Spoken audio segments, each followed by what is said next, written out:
आज हम प्रक्षेप्य एवं दिक्कोज्या के बारे में अध्ययन करेंगे।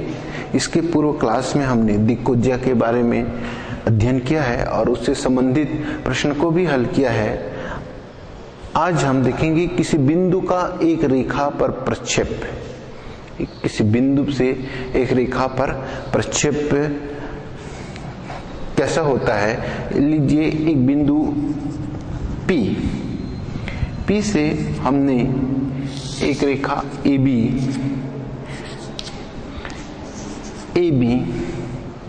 लिया। इस बिंदु से इस रेखा AB पर प्रक्षेप्य कैसा होगा।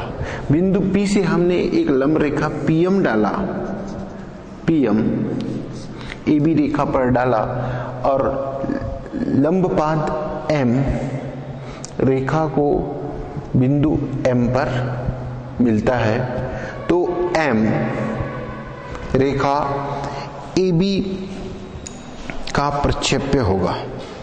पाद M को बिंदु P का प्रक्षेप्य कहेंगे।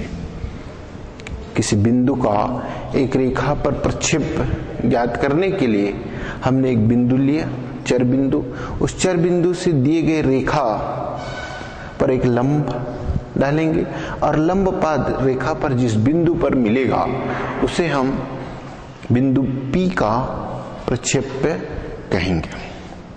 अब देखेंगे किसी रेखा खंड का अन्य रेखा पर प्रक्षेप्य, किसी रेखा खंड का अन्य रेखा पर प्रक्षेप्य।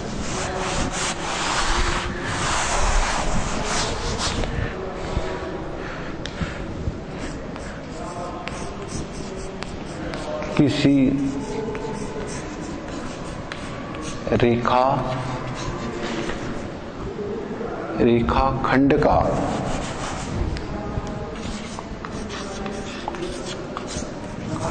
अन्य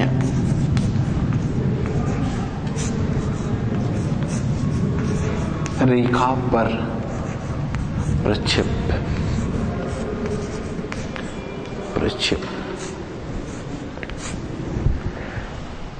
इसके लिए हम रेखा चित्र बना लेते हैं। एक रेखा खंड दी गई है AB एक रेखा खंड है। इस रेखा खंड का CD एक रेखा है। CD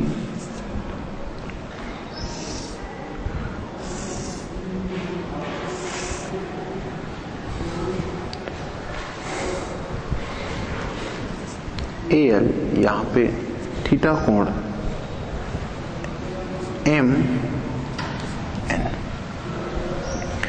किसी रेखा खंड का अन्य रेखा पर प्रक्षेप्य। दिया गया रेखा खंड AB है और CD एक अन्य रेखा है जहां पर हमें प्रक्षेप्य ज्ञात करनी है। इसके लिए हमने रेखा खंड A से रेखा CD पर AM लंब डाला और रेखाखंड के एक सिरा B से CD रेखा पर N लंब डाला। तो हम MN जो रेखाखंड हमने डाला है, लंबपाद M और N की जो रेखाखंड मिलेगा उसे हम AB रेखाखंड का प्रक्षेप्य कहेंगे। अब हम इस प्रक्षेप्य का मान ज्ञात करेंगे। इस MN के प्रक्षेप्य का व्यंजक ज्ञात करेंगे।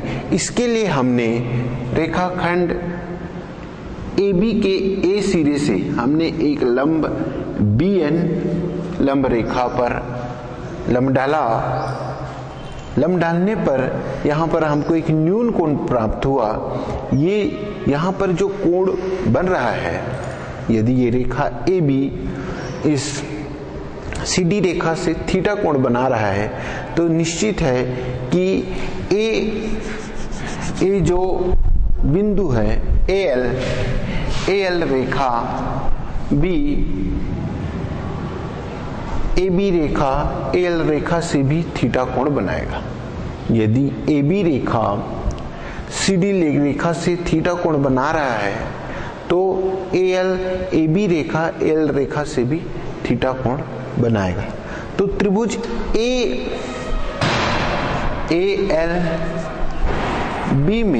त्रिभुज ALB में cos थीटा बराबर हो जाएगा, ये आधार कर्ण और लंब हो जाएगा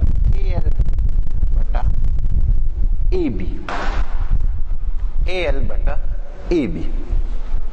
इसलिए AL बराबर होगा AB cos थीटा, AL बराबर होगा AB cos थीटा। अब देखिए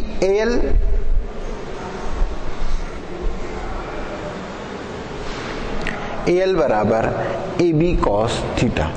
देखिए AL की जो लंबाई है वो MN की लंबाई के बराबर है। इसका ये मतलब हुआ कि MN बराबर AB cos थीटा, चूंकि AL बराबर MN।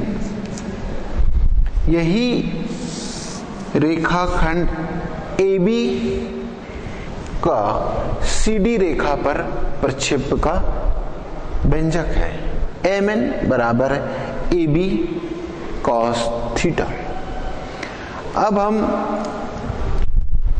यदि हमारे पास अनेक बिंदु दी गई हैं, यदि हमारे पास P1, P2, P3 इस तरह से बहुत सारे एक रेखा पर बिंदु माने, उन रेखा से एक अन्य रेखा पर हम प्रक्षेप पे डालें, लंब डालें, तो हमारा प्रक्षेप होगा।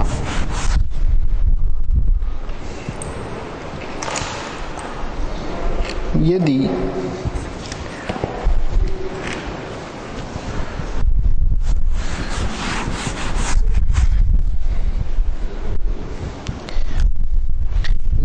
P1, P2 यदि P1, P2, Pn आकाश में बिंदु दिए हुए हैं, उस बिंदु से हम एक रेखा RS पर यदि P1, P2, P3 dash dash comma Pn आकाश में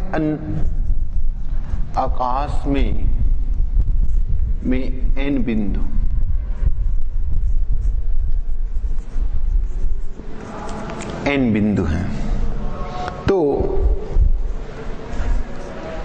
P1, Pn का किसी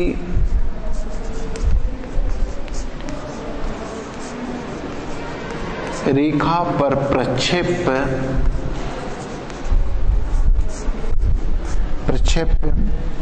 उसी रेखा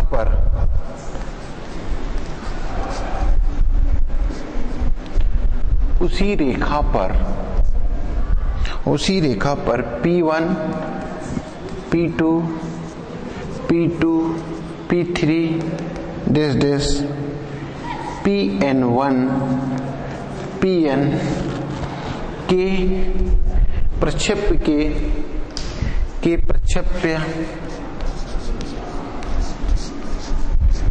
के योग के बराबर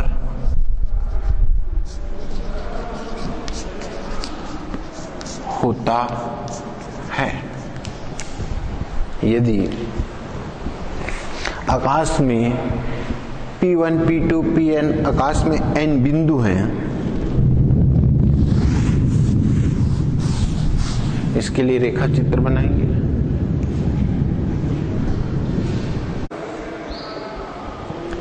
यदि P1, P2, Pn आकाश में n बिंदु हैं, है ना, तो P1 से Pn का किसी रेखा पर प्रक्षेप उसी रेखा पर P1, P2, P2 P3 dash dash Pn-1 Pn के प्रक्षेप के योग के बराबर होता है। इसके लिए हम रेखा चित्र बना लेते हैं। ये P1 एक बिंदु है, P1 P2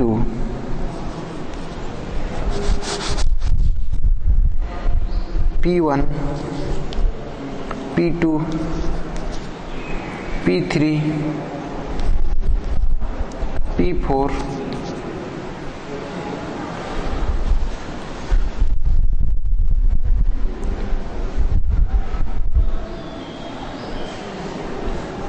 Pn-2 Pn-1 Pn एक रेखा है। इस रेखा पर हम इसका लंब डालें।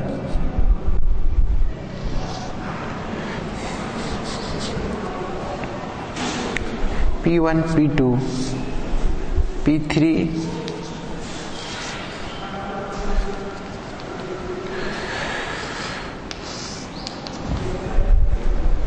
इस तरह से हम एक लंब डालें।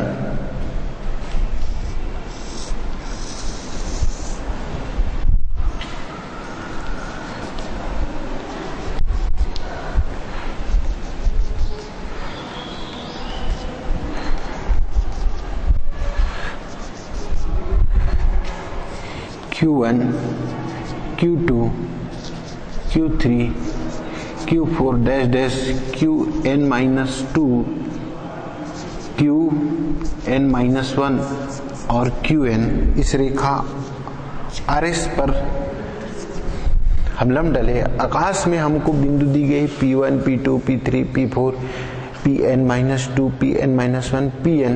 इस आकाश से इस बिंदु से हम एक लंब डालें Q1 Q2 Q3 डालें तो P1 P2 का प्रक्षेप P1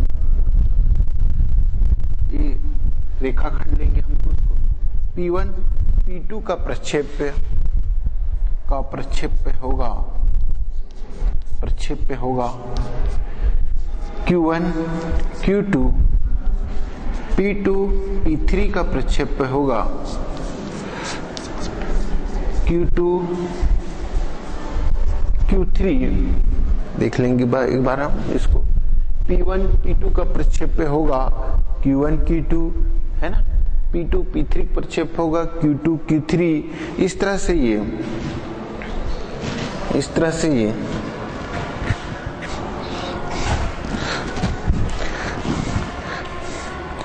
Q2 Q3 P3 P4 का प्रक्षेप हो जाएगा Q3 Q4 dash dash dash.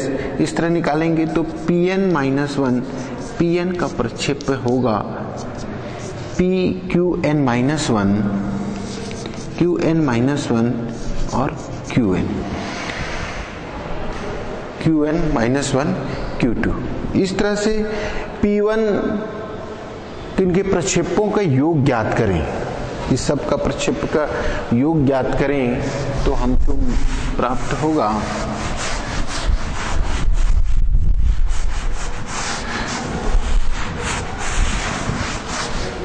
योग ज्ञात करें तो हमें ज्ञात होगा P1 P2 का प्रक्षेप धन P2 P3 का प्रक्षेप डैश डैश धन dash dash dash Pn-1 Pn का प्रक्षेप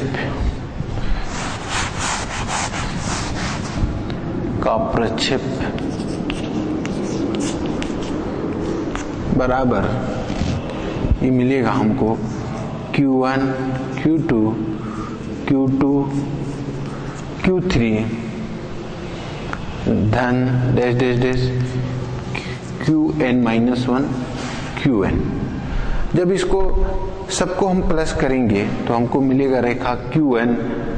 यहां से ये सब रेखा की लंबाई हो जाएगी Qn से Qn।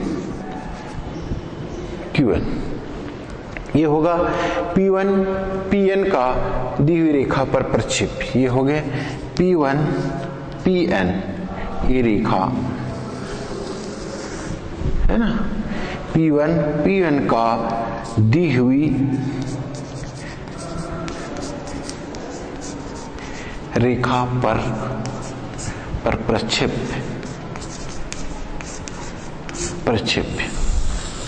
इस तरह आकाश में यदि P1 P2 हम n बिंदु लें तो उसके द्वारा दी हुई रेखा पर जो प्रक्षेप्य है वो अभी हमने ज्ञात किया। अब दो बिंदुओं को मिलाने वाली रेखा, दो बिंदु दी गई है, अब मिलाने वाली रेखा का दी हुई रेखा पर प्रक्षेप। दो बिंदु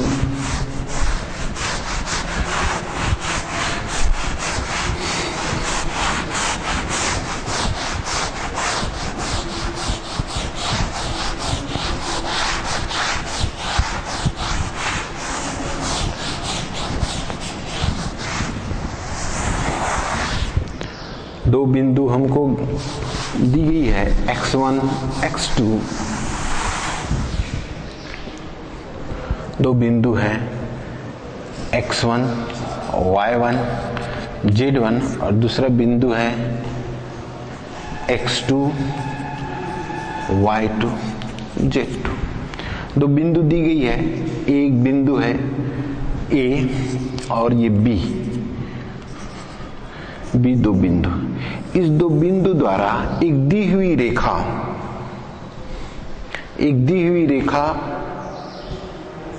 दो बिंदुओं को मिलाने वाली रेखा का एक दी हुई रेखा पर प्रक्षेप। दो बिंदुओं को मिलाने वाली रेखा का एक दी हुई रेखा पर प्रक्षेप। यदि दी हुई रेखा की दिक् को जाए LMN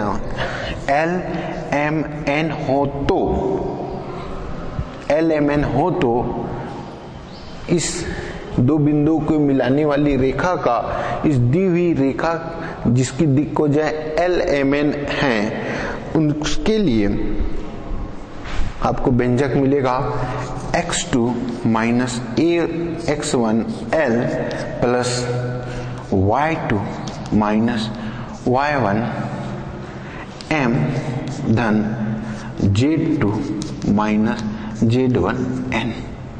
ये दी हुई दो बिंदुओं को मिलाने वाली रेखाखंड का दी हुई रेखा जिसकी दिक् को जाए LMN है, उसके लिए ये व्यंजक है। अब हम दो बिंदुओं को मिलाने वाली रेखा के दिक् अनुपात ज्ञात करेंगे। दो बिंदुओं को मिलाने वाली रेखा की दिक् अनुपात।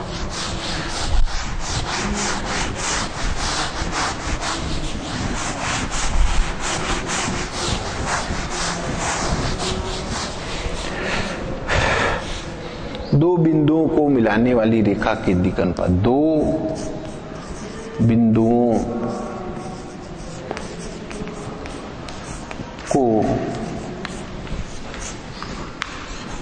मिलाने वाली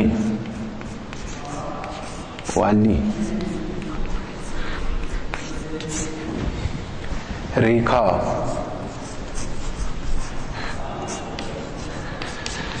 के दिक् अनुपात।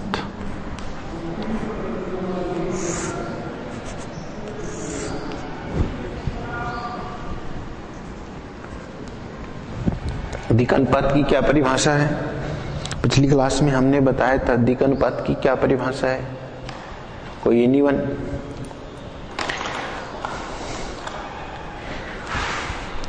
दिक् अनुपात की परिभाषा होती है कि वे राशियां जो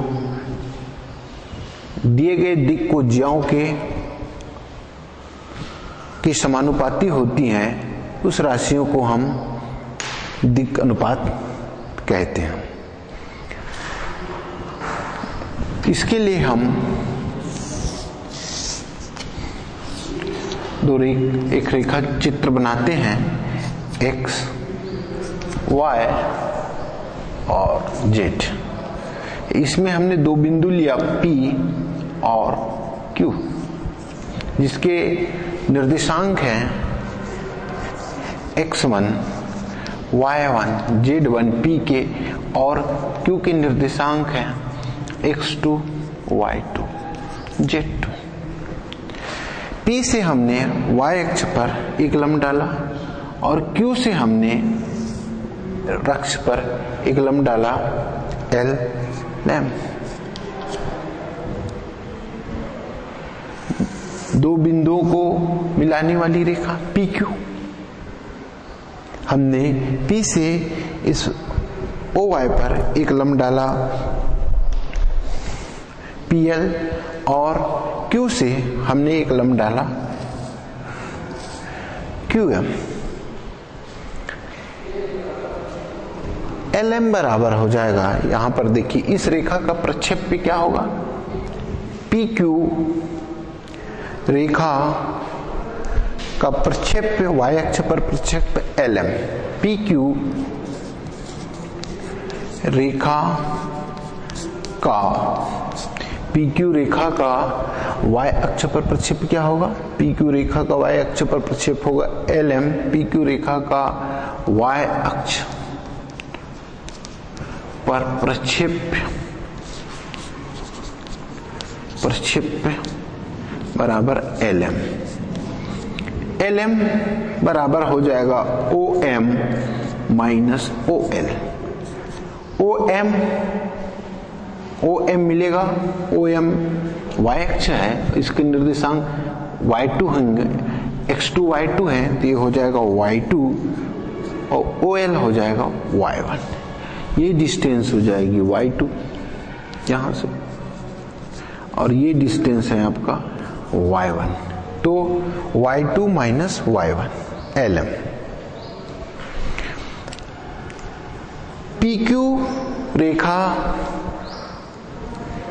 PQ का y अक्ष पर प्रक्षेप, चूंकि हमने अभी यदि PQ रेखा y अक्ष से थीटा कोण बनाती है, PQ रेखा y अक्ष से थीटा कोण बना रही है, तो PQ का y अक्ष पर प्रक्षेप्य, PQ का y अक्ष पर प्रक्षेप्य होगा PQ बराबर, PQ का y अक्ष पर प्रक्षेप्य होगा PQ cos थीटा। क्या हो जाएगा, PQ cos थीटा। थीटा यहां पर इस रेखा द्वारा y अक्ष पर बनाया गया कोण है। y अक्ष पर जब ये थीटा कोण बनाएगी तो ये PQ बराबर y cos थीटा। चूंकि दोनों प्रक्षेप्य का मान एक निर्देशांक के रूप में एक में ध्रुवीय निर्देशांक में प्राप्त हुए हैं, तो दोनों प्रक्षेप्य बराबर होंगे, तो PQ बराबर cos थीटा बराबर y2 माइनस y1। इसलिए cos थीटा बराबर हो जाएगा y2 माइनस y1 बटा PQ।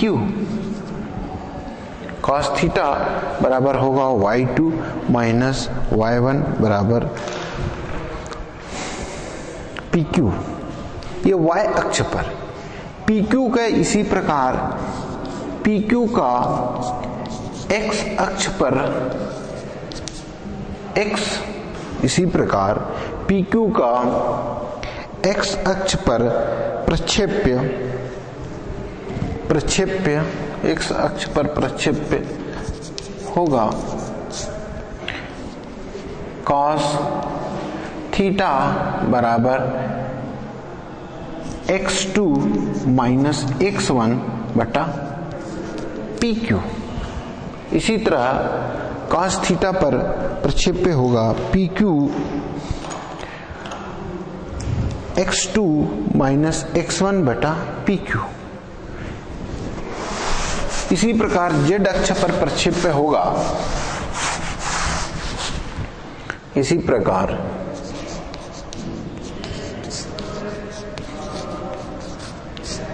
जेड अक्ष पर प्रक्षेप्य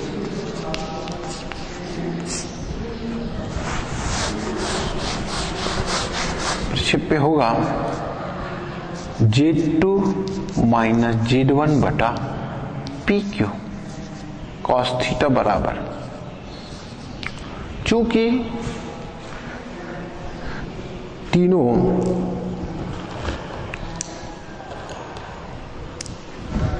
यहां पर थीटा की जगह अल्फा बीटा आएगा, यहां पर ये हो जाएगा अल्फा, ये गेमा, चूंकि रेखा द्वारा अलग अलग कोणों द्वारा अलग अलग कोण बनाया जा रहा है तो ये तीनों आपस में बराबर होंगे। इसको हम लिख सकते हैं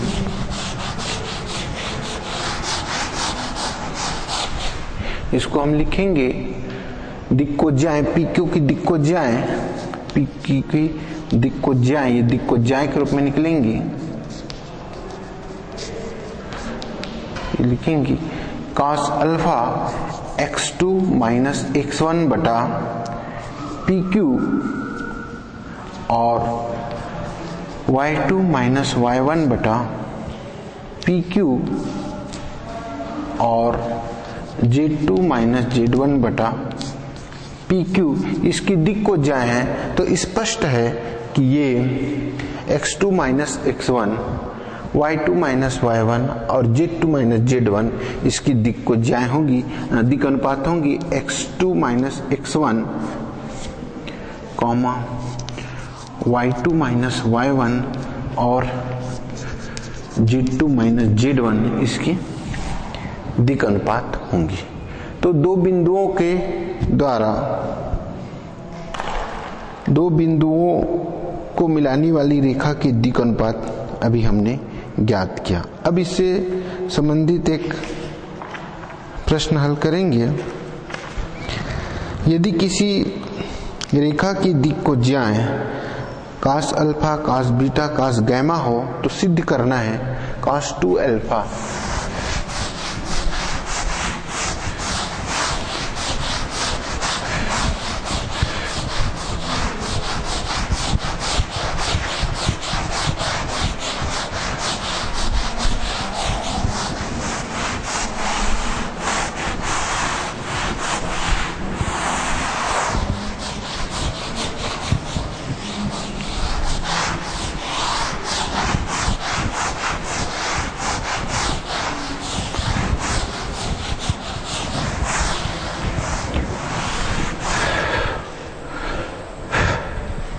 यदि cos alpha, cos beta, cos gamma किसी रेखा की दिक्कोज्याएं हैं तो सिद्ध करना है cos 2 अल्फा धन cos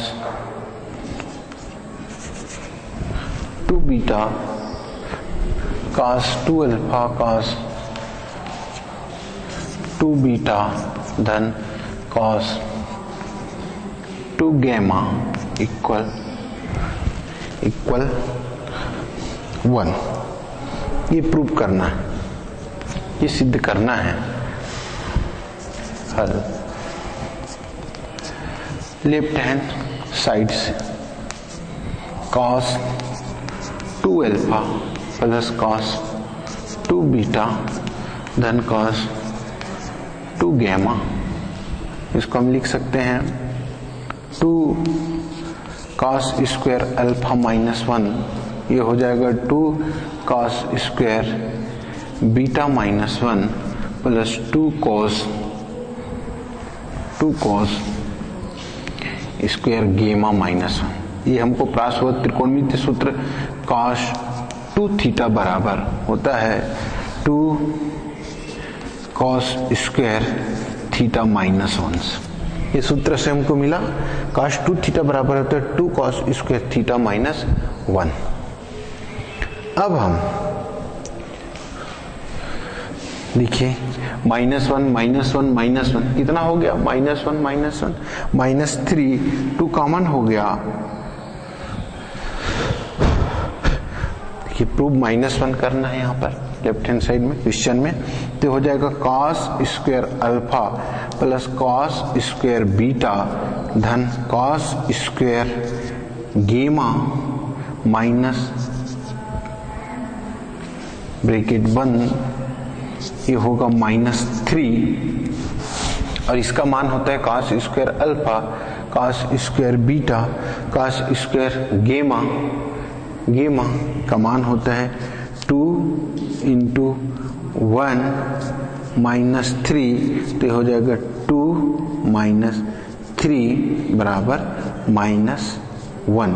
यही राइट हैंड साइड, ये क्या है? राइट हैंड साइड है ना। एक बार पुनः इस प्रश्न को देख लें। यदि किसी रेखा की दिक्कोजाएं cos alpha, cos beta, cos gamma हो तो सिद्ध करना है cos 2 अल्फा धन cos 2 बीटा धन cos 2 गैमा इक्वल 1। तो लेफ्ट हैंड साइड से लेंगे हम इसको, लेफ्ट हैंड साइड में तो cos 2 अल्फा धन cos 2 बीटा धन cos 2 गैमा इक्वल सूत्र मान रखेंगे इस त्रिकोणमिति सूत्र में, तो ये हो जाएगा cos 2 square alpha -1 plus 2 cos square beta -1, इसके लिए हो जाएगा 2 स्क्वायर cos गैमा -1। तो यहाँ से -1 -3 हो गया, 2 सब में कॉमन हो गया, तो ये बचेगा cos square alpha plus cos square beta cos square gamma. चूंकि ये दिक्कोजाएं का वर्गों का योग 1 होता है, अतः ये हो जाएगा 2 × 1 - 2 -1 3 है ना। तो ये -1, ये राइट हैंड साइड प्राप्त हुआ। इस तरह धन्यवाद। आज हमने दिक्कोजा प्रक्षेप एवं दिक्कोजा से संबंधित डेरिवेशन को ज्ञात किया, साथ साथ प्रश्न को भी हल किया। धन्यवाद।